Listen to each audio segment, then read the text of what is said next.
Assalamualaikum warahmatullahi wabarakatuh. Halo sahabat guru seluruh Indonesia. Perkenalkan, nama saya Anal Mardiah dari SMK Negeri 1 Indramayu. Pada kesempatan kali ini saya ingin berbagi praktik baik tentang pembelajaran berdiferensiasi. Judul yang saya angkat kali ini yaitu dari akronim GEMBIRA, Generasi Mandiri, Berinovasi dan Berwirausaha. Sekolah menengah kejuruan bertujuan membentuk lulusan yang siap memasuki dunia kerja, dipekerjakan atau sebagai wira swasta. Di tengah perubahan zaman yang kian pesat, tantangan yang dihadapi oleh para lulusan SMK semakin kompleks, menuntut mereka untuk memiliki keterampilan yang tidak hanya teknis saja, tetapi juga kemampuan berpikir kreatif, inovatif, serta sikap mandiri dalam menghadapi persaingan global. Oleh karena itu, pendekatan pembelajaran yang tepat menjadi kunci dalam menciptakan generasi mandiri, inovatif, dan berjiwa wirausaha. Yuk disimak video praktik baik yang sudah saya lakukan. Selamat menyaksikan. Saya adalah seorang guru produktif agribisnis tanaman pangan dan hortikultura, atau biasa disebut guru pertanian. Saya berasal dari Kecamatan Simpang Ulim. Selama ini saya sudah bertugas dan mengabdikan diri saya di SMK Negeri 1 Indramayu selama 7 tahun. Setiap paginya saya berangkat dari rumah jam 7 pagi dengan jarak tempuh yang saya lalui kurang lebih 29 km dari rumah. Saya membutuhkan waktu lebih kurang 1 jam perjalanan dengan kondisi jalan yang sudah rusak dan berlubang. Harapan saya dapat memberikan kontribusi nyata dalam meningkatkan keterampilan para peserta didik di bidang pertanian dan membantu mereka mengembangkan potensi di sektor agrikultur. Saya memiliki keyakinan bahwa pendidikan adalah kunci untuk mengembangkan potensi diri peserta didik. SMK Negeri 1 Indramayu merupakan salah satu sekolah menengah kejuruan yang berada di Desa Bandar Baru, Kecamatan Indramayu, Kabupaten Aceh Timur, dengan letak geografisnya berbukit. SMK Negeri 1 Indramayu memiliki 5 konsentrasi keahlian. Salah satunya adalah agribisnis tanaman pangan dan hortikultura. Langkah-langkah yang saya lakukan untuk menghadapi tantangan yang sudah saya sebutkan di atas, yang pertama saya melakukan asesmen diagnostik kepada peserta didik untuk mengetahui gaya belajar, minat serta tingkat kesiapan peserta didik melalui lembar observasi. Setelah saya melakukan asesmen diagnostik kognitif dan non-kognitif, maka saya melakukan analisis terhadap lembar observasi peserta didik.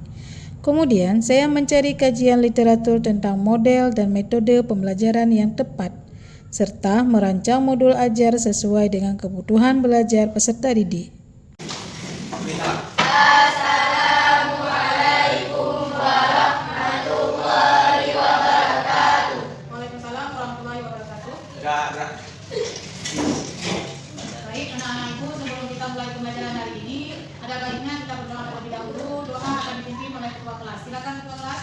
Bismillahirrahmanirrahim. Rabbi ishrah li sadri wa yassir li amri wahlul 'uqdatam min lisani yafqahul qawli. Rabbi zidni ilma warzuqni fahman. Amin. Kemudian dilanjutkan dengan proses pembelajaran di dalam kelas. Pada awal kegiatan pembelajaran, peserta didik memberi salam dan berdoa. Kemudian guru mengecek kehadiran peserta didik dengan menanyakan kabar masing-masing peserta didik untuk mengecek tingkat kesiapan belajar peserta didik. Lalu saya mengajak peserta didik untuk membuat kesepakatan kelas secara bersama-sama. Setelah itu, saya menyampaikan tujuan pembelajaran yang harus dicapai oleh peserta didik dengan menggunakan model pembelajaran Project Based Learning yang melibatkan berbagai pendekatan. Pada tahap selanjutnya, guru memberikan pertanyaan pematik yang dapat membangkitkan pengetahuan peserta didik tentang budidaya tanaman sayuran dan memberi motivasi belajar terhadap peserta didik. Tahap selanjutnya, sebelum melakukan pembelajaran inti, guru melakukan ice breaking untuk meningkatkan fokus dan semangat belajar peserta didik.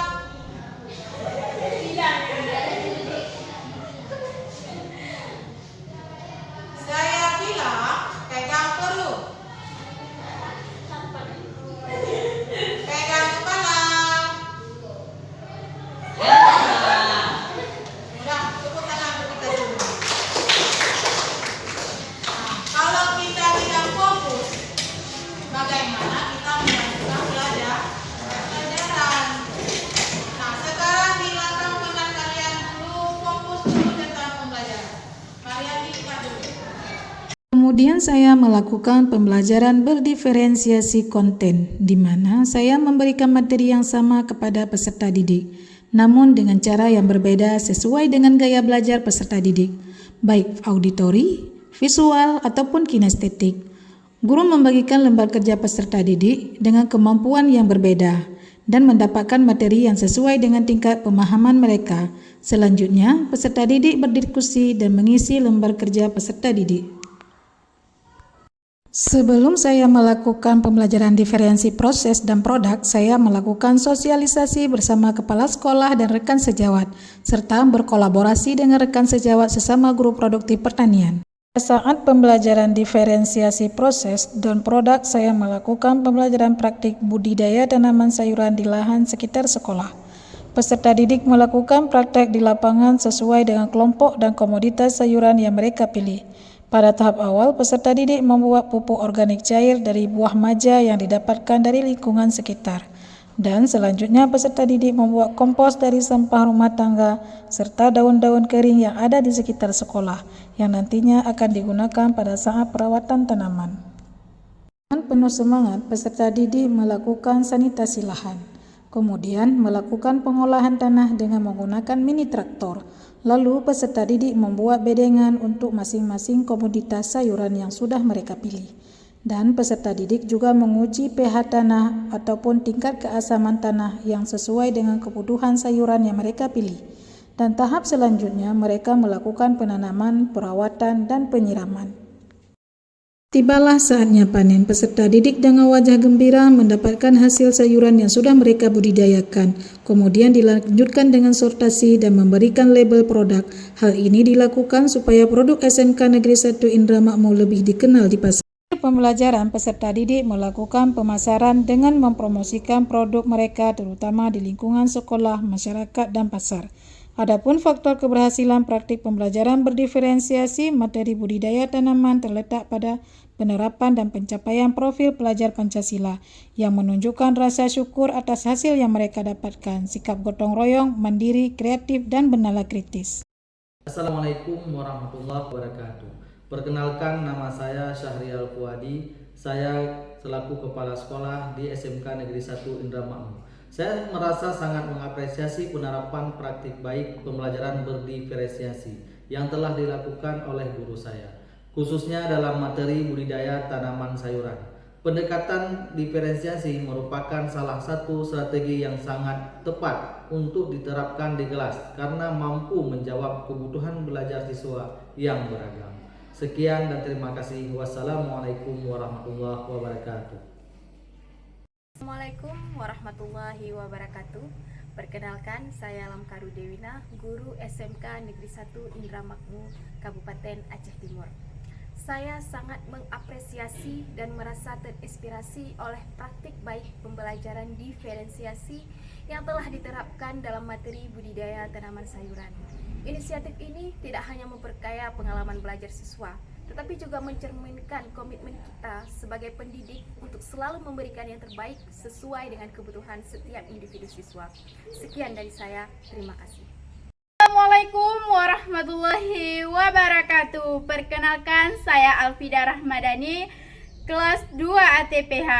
Saya sebagai siswa merasa sangat gembira dan bersyukur dapat belajar dengan metode pembelajaran diferensiasi pada materi budidaya tanaman sayuran. Dengan adanya metode ini, kami merasa lebih terlibat dan lebih memahami materi dengan cara yang sesuai dengan kemampuan kami masing-masing. Dan yang lebih bahagianya, setelah belajar bisa menghasilkan rupiah. Sekian, terima kasih. Wassalamualaikum warahmatullahi wabarakatuh.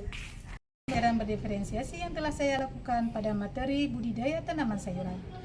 Semoga dengan praktik baik ini dapat memberikan inspirasi kepada rekan-rekan guru serta memberikan manfaat bagi sekolah. Sekian, wassalamualaikum warahmatullahi wabarakatuh.